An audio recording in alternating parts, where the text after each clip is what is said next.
Bonjour à tous et bienvenue sur Mosaïque Cristal. Commerce, agriculture et sport sont au programme aujourd'hui. On va aussi parler de culture et plus précisément du festival Les Étendards avec les deux invités du jour, Janine Cotbar et Benoît Henry. Bonjour à tous les deux. Bonjour Julia. Et merci de participer à cette émission. Je vais vous donner largement la parole tout à l'heure. Pour le moment, on survole l'actu en 60 secondes.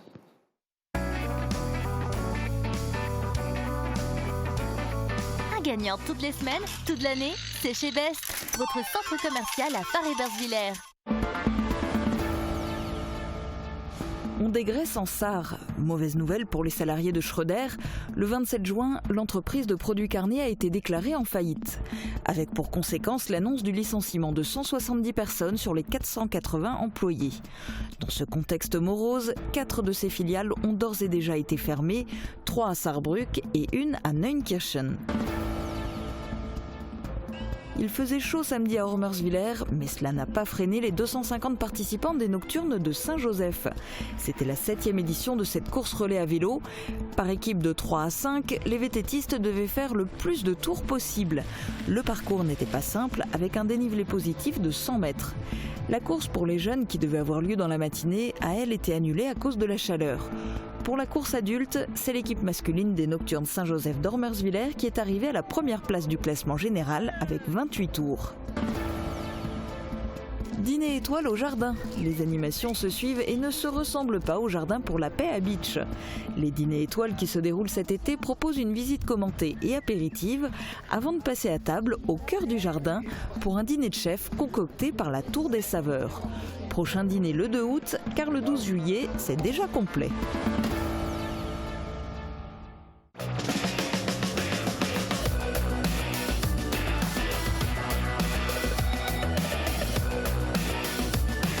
L'Aglo, 10 zones pour développer l'emploi. Moins chaud mais toujours aussi beau, le temps est propice aux activités en plein air. Regardez les prévisions de Météo France pour demain. Avec le Crédit Mutuel, partenaire des grands événements sportifs.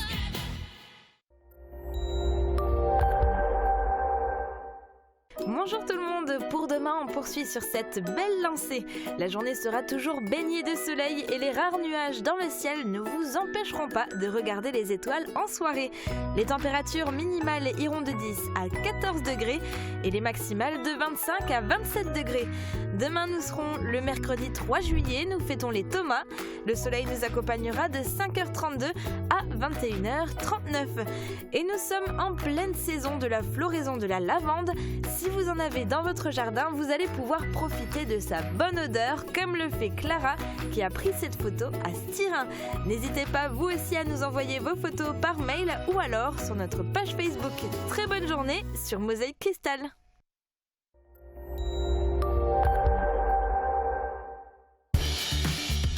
Cent fois, 1000 fois, je vous ai renvoyé la balle. Fernap, des portes de garage sécurisées pour vous. La 72e édition de la kermesse paroissiale de Sirstal est en plein préparatif. Initié par l'abbé Marx, cet événement est devenu un incontournable. Toujours la même date, le premier dimanche du mois de juillet, depuis sa création. Ce matin, Laurie Couteau a filmé des bénévoles en train d'installer la piste de danse pour la kermesse. Regardez. À peine la kermesse précédente terminée qu'il faut déjà s'attaquer à la prochaine.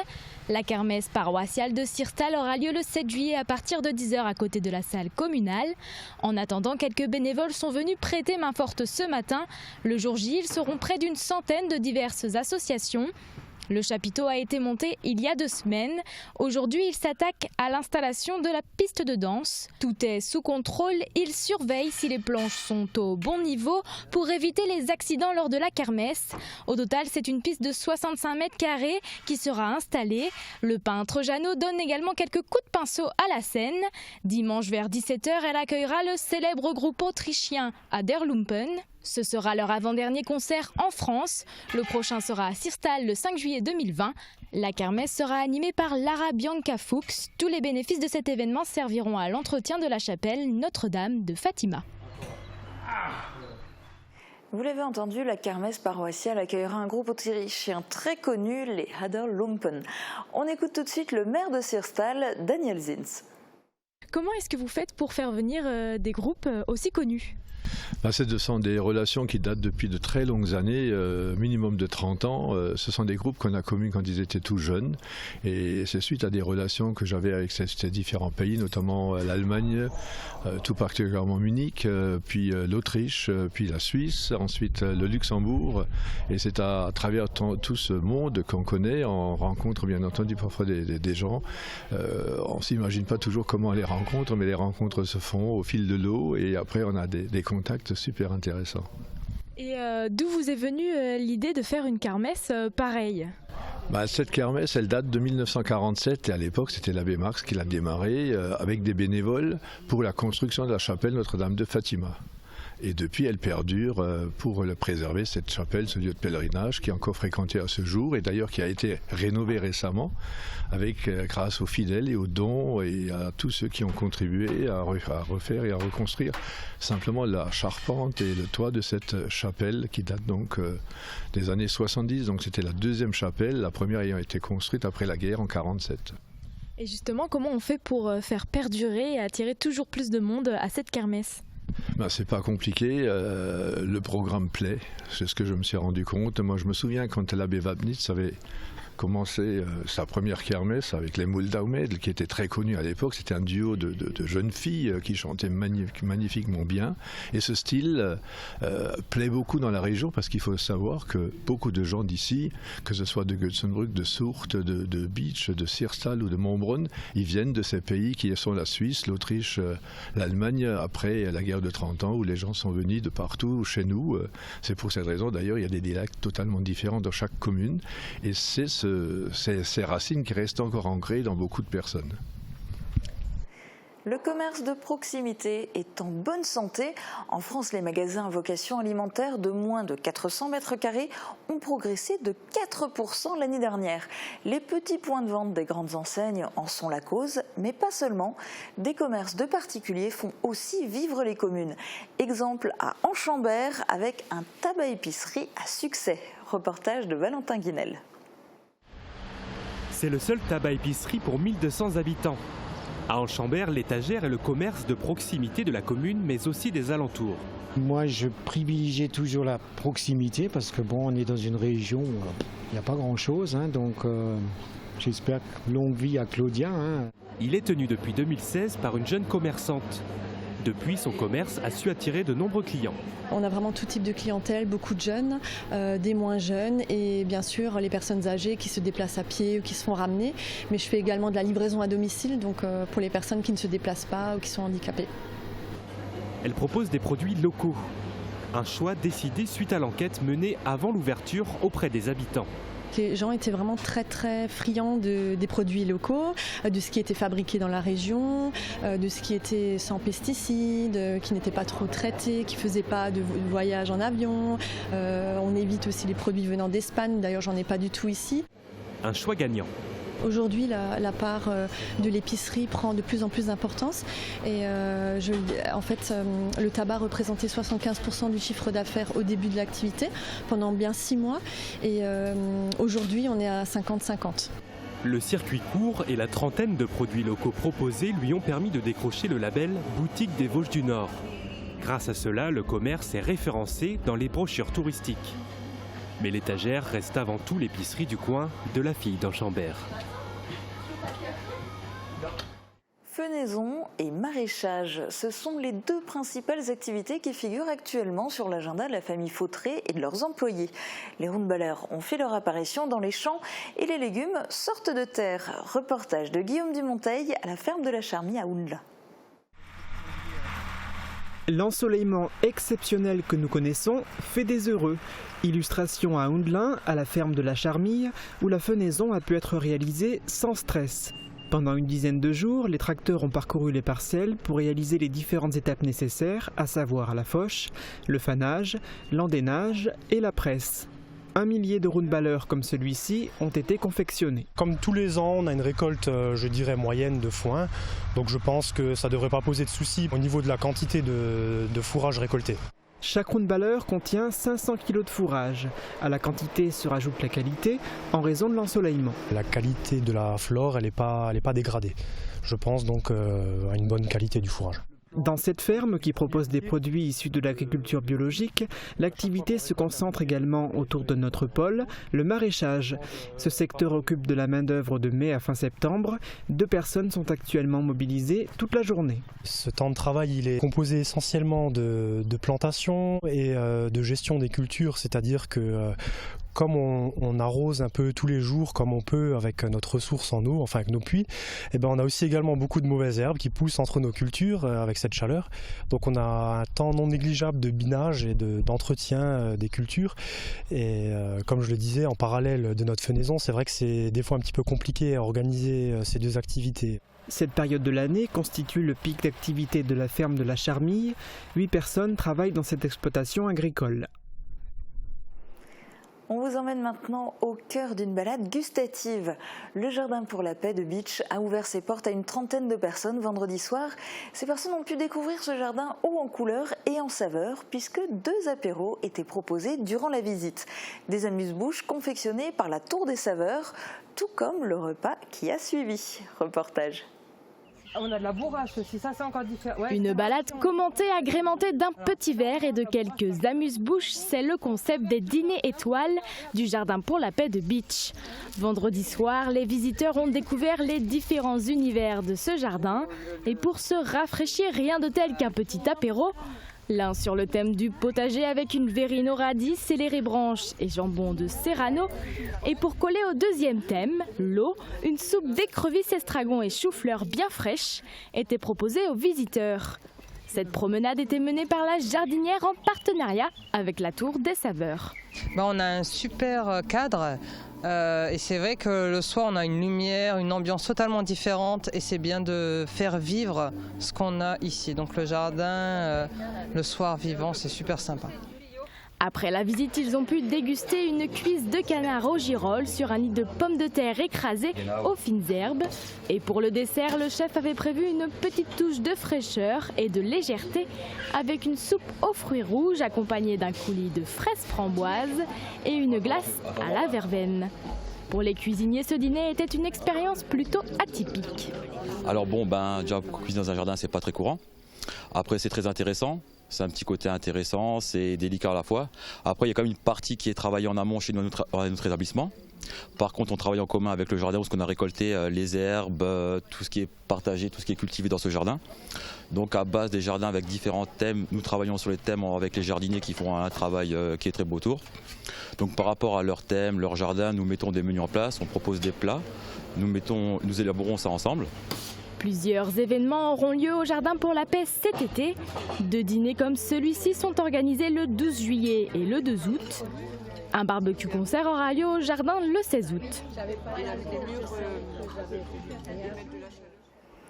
Et si vous aussi vous voulez profiter d'une visite et d'un dîner en plein air, il reste encore quelques places, mais seulement pour celui du 2 août à 19h.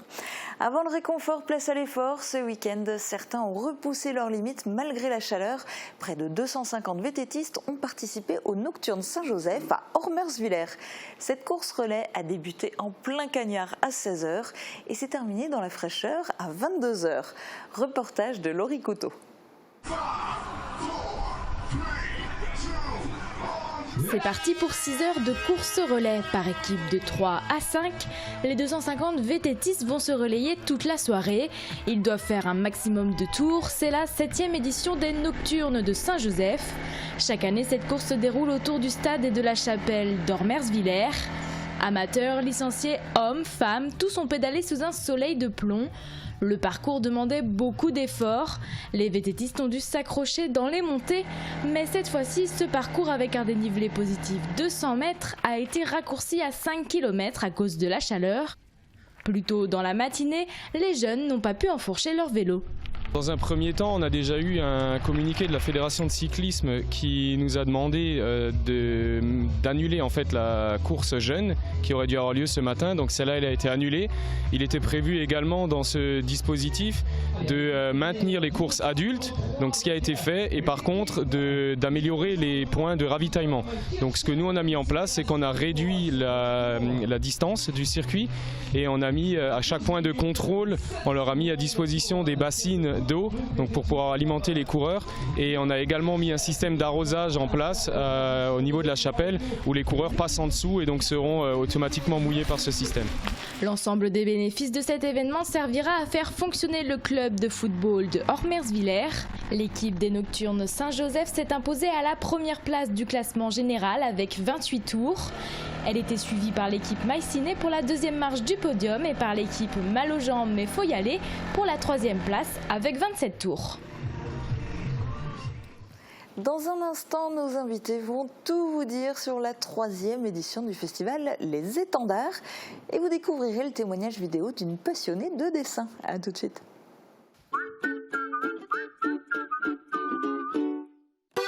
Rendez-vous dimanche 7 juillet à Sirstal pour la grande kermesse paroissiale. Au programme, de nombreuses animations tout au long de la journée et restauration sur place.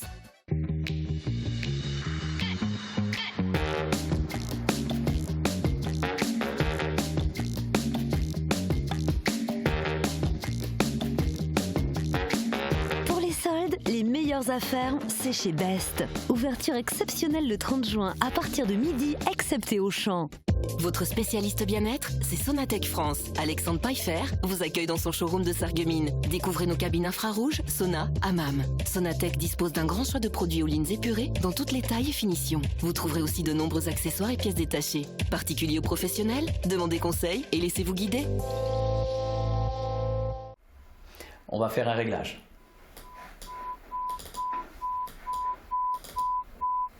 Et là, vous m'entendez? Beaucoup mieux. Parfait. Il y aura toujours un conseiller passion de l'audition près de chez vous.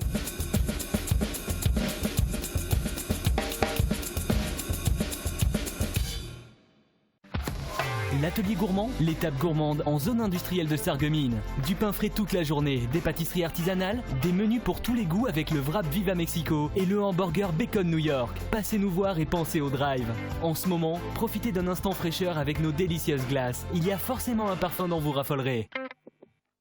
Découvrez AVS Audition. Ce nouveau service assure le diagnostic, la numérisation du conduit auditif et la conception d'appareillages sur mesure. Le tout avec du matériel performant et de dernière génération.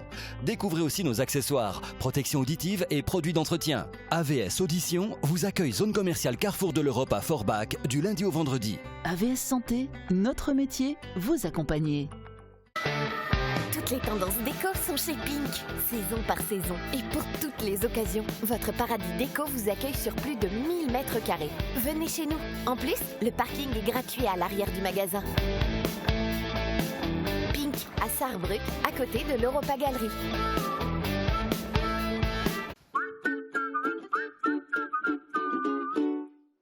Le festival Les Étendards est lancé. La 3e édition propose à nouveau une alternance de projections de films en plein air et de spectacles. Moi, la première question que j'ai envie de poser à mes invités, c'est de vous demander de me raconter un petit peu quels sont vos coups de cœur, vous qui avez travaillé sur la programmation. Alors, honneur aux femmes, Janine Codbar, votre coup de cœur dans cette programmation 2019, c'est quoi? C'est Tourista. Donc, c'est un spectacle par la compagnie Déracine et moi, qu'on a déjà fait venir pour la 2e édition. On a bien accroché. Donc, l'année dernière, c'était avec une Rolls-Royce qui venait comme ça débouler dans le village. Aujourd'hui, pour cette édition-là, nous aurons droit en fait à un quai d'embarquement. Parce que du coup, nous allons en direction, voilà, on ne sait pas encore trop où, mais en tout cas en vacances, avec une belle programmation. Benoît Henry, vous, d'entrée de jeu, votre coup de cœur, c'est quoi? Janine a choisi un spectacle à Pultlange. Moi, je vais choisir un spectacle qui se déroulera à Remerin. C'est Ça le fait pour les mômes. C'est un tour de chant théâtralisé. Un spectacle familial qui s'adresse à tous et c'est un peu l'esprit du festival, de venir en famille. Voilà, de venir en famille et en plus gratuitement, puisque pour le public c'est gratuit. En réalité, ça coûte combien le festival Les Étendards, Benoît Henry? Le budget de cette année, 20 000 €. 20 000 € et ça permet d'avoir des beaux spectacles, d'avoir aussi des projections de films. 20 000 €, ça paraît pas forcément énorme, mais ça peut être le bout du monde. On a eu peur, on a eu très peur qu'il n'y ait pas de 3e édition. Il a fallu un peu se battre, se mobiliser. Quelle est la solution? Quelles sont les solutions que vous avez trouvées pour pouvoir continuer ce festival? Bien, on a frappé à toutes les portes des financeurs publics potentiels, le Fonds de développement de la vie associative, les communes qui étaient déjà des partenaires, le conseil départemental, et puis on a trouvé un partenariat logistique avec la médiathèque. Et du coup, ça a permis de lancer les choses. Alors, il y a aussi Woustviller qui a rejoint les 3 communes qui ont créé ce festival, donc Olvin, Putelange-au-Lac et Rémerin-les-Putelanges, qui l'organisent avec leurs foyers ruraux. Janine Cotbar, est-ce que vous espérez qu'il y ait d'autres communes comme ça qui rejoignent l'aventure? Est-ce que s'agrandir géographiquement, c'est le but? Alors, on a des collègues dans le comité de pilotage du festival. S'agrandir, oui, peut-être à l'avenir, mais sans perdre en fait l'objectif du festival et les valeurs qu'il porte. Parce que l'idée, c'est quand même de pouvoir proposer en fait tout ce qui est activité, spectacle, mais de qualité, mais de proximité. Donc, on veut pas forcément s'étendre sur l'ensemble du territoire de la Casque, mais pourquoi pas au village qui nous entoure, quoi. Puis il faudrait surtout pas qu'il y ait la grande ville entre guillemets qu'est Sarreguemines. L'idée, c'est de continuer à amener la culture en milieu rural. Tout à fait. Ça fait partie des valeurs et du projet initial. Alors, vous êtes du coup maintenant 4 communes, plus leurs foyers ruraux. Comment ça se passe au niveau de l'organisation? Qui fait quoi? Et est-ce que tout le monde est bénévole? Alors, tout le monde est bénévole. Donc en fait, on a un comité de pilotage qui choisit en fait la programmation. Donc avec Julie Mertz qui est notre productrice et qui est intermittente du spectacle. Donc du coup, ce comité de pilotage se voit régulièrement, 1 fois par mois. Et autour de ce comité de pilotage gravite en fait toute une équipe de bénévoles, donc des membres des foyers ruraux, qui eux-mêmes rameutent autour d'eux famille, amis, conjoints souvent, pour donner un coup de main pour organiser ça sur le terrain. Oui, et puis être présent aussi bien sûr le soir même et l'accueil du public, etc. Benoît-Henri, les foyers ruraux, ils ont un rôle important et tant qu'à faire, ça correspond quelque part complètement à la philosophie des foyers ruraux, d'amener comme ça la culture en milieu rural. Oui, la culture en milieu rural, c'est une des vocations des foyers ruraux, des fédérations d'éducation populaire. C'est se fédérer aussi.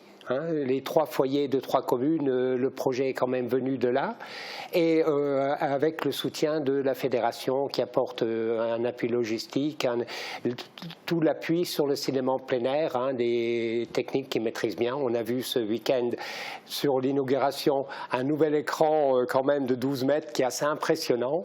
Parce que c'est un système d'écran gonflable, c'est ça? Oui, c'est ça.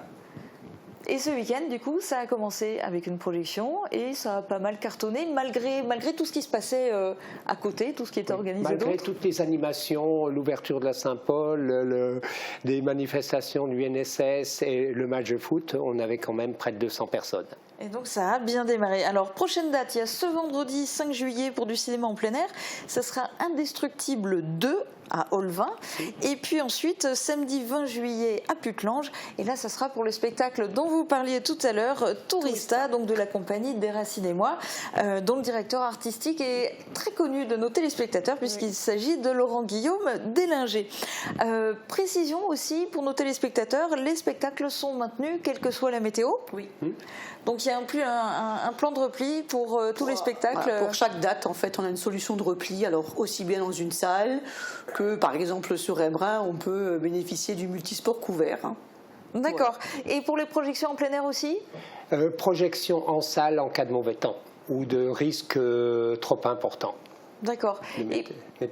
Pour les projections en plein air, comment ça se passe? Les gens amènent les coussins et s'installent dans l'herbe ou Ils peuvent, mais nous on installe quand même pas mal de chaises. Alors c'est vrai que quelquefois, à la tombée de la nuit, on est obligé d'en retrouver parce que les gens arrivent assez tard, mais ils peuvent choisir l'option voulue. Et qui pensent à prendre un plaid. parce que vers 11h, minuit, c'est quelquefois un peu frisqué. Il peut faire frais si on n'a pas de la canicule pendant tout l'été. Voilà, en plus c'est une séance en 22h, donc du coup c'est vrai que ça nous ramène un petit peu tard. Et puis ce qui est aussi sympa, c'est qu'après on termine par un petit pot convivial, voilà, pour continuer de discuter ensemble. Après et avant. Hein. Après et avant. Oui. Et continuer encore pas mal d'années maintenant. Les soucis, les tracas financiers sont derrière vous ou c'est gagné pour cette édition et on verra pour la prochaine? C'est gagné pour cette édition. Le budget est bouclé, donc au moins pour cette année. Après, on espère perdurer. Donc du coup, voilà, la dernière date est le 24 août. Et puis bon, on va se laisser quelques jours. Et puis fin septembre, on va se retrouver, faire le bilan. Et puis après, voilà, attaquer une nouvelle saison. On espère en tout cas vous accueillir tous les ans pour dévoiler la programmation et puis venir bien sûr avec la caméra pour montrer un petit peu des extraits des différents spectacles que vous proposez. Merci beaucoup. Merci. En tous les cas à tous les deux d'être venus sur ce plateau. Et puis donc pour nos téléspectateurs, toutes les infos sont sur le site internet zetendard.fr. On va découvrir une autre passion maintenant, mais toujours dans le domaine artistique. Nous avons fait la rencontre de Melissa Clemens, passionnée de dessin depuis son enfance. Peinture, aquarelle ou crayon, l'important c'est l'imagination. Et c'est elle évidemment qui est la mieux placée pour expliquer ce qu'elle kiffe.